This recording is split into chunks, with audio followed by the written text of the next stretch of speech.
बिस्मिल्लाहिर्रहमानिर्रहीम, अस्सलामुअलैकुम। N K news के साथ मैं हूं सना हुसैन। चलते हैं खबरों की जानिब। इसराइली एजेंसी ने हनिया के कत्ल के लिए ईरानी एजेंट्स को इस्तेमाल किया। बरतानवी अखबार के सनसनीखेज दावे।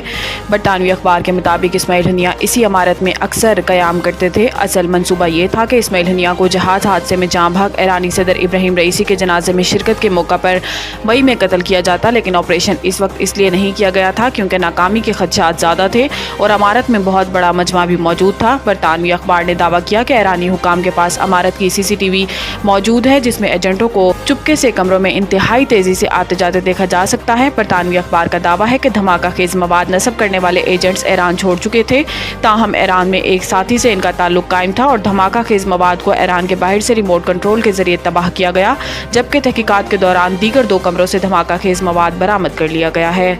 शेर अफजल मरवत की रुकनीत मनसूख। PTI क़यादत में धड़े बंदी सामने आ गई। ज़राए के मुताबिक PTI रहनुमा शेर अफजल मरवत की पार्टी की बुनियादी रुकनीत मनसूखी के मामले पर तहरीक इंसाफ की क़यादत में इख्तिलाफात खुलकर सामने आ गए। PTI के कायम मकाम सेक्रेटरी इत्तलात शुएब शाहीन की जानिब से शेर अफजल मरवत की पार्टी से निकालने की तस्दीक कर दी गई है।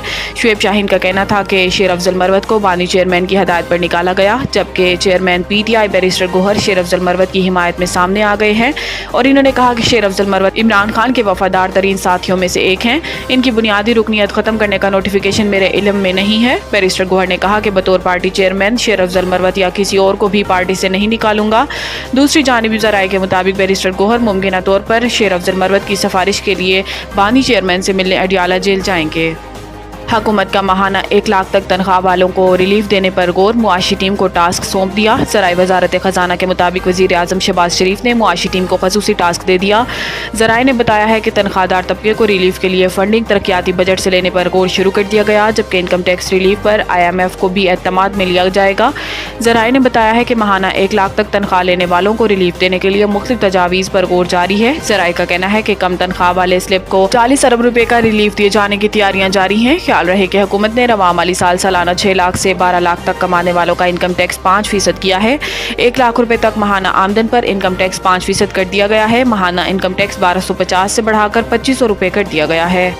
काबीना ने 5 साल में 24 इदारों की निजकारी की मंजूरी दे दी। निजकारी कमीशन की तरफ से जारी करदा एलामिये में कहा गया है कि इजलास में फैसला किया गया है कि दीगर SOEs को शामिल करने का फैसला दर्जाबंदी की तकमील के बाद किया जाएगा। एलामिये के मुताबिक हुकूमत निजकारी से तिजारती मामलात में विफाक का अमल दखल कम करेगी। विफाक को सिर्फ स्ट्रेटेजिक और ज़रूरी SOEs तक महदूद करना है।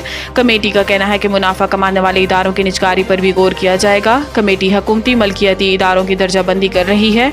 एलामिये के मुताबिक फैसला किया गया है कि स्ट्रेटेजिक के अलावा दीगर SOEs को CCOP के सामने रखा जाएगा, जबकि OGDCL के हसस पेट्रोलियम डिवीजन को मुंतकिल करने पर भी गौर किया गया है।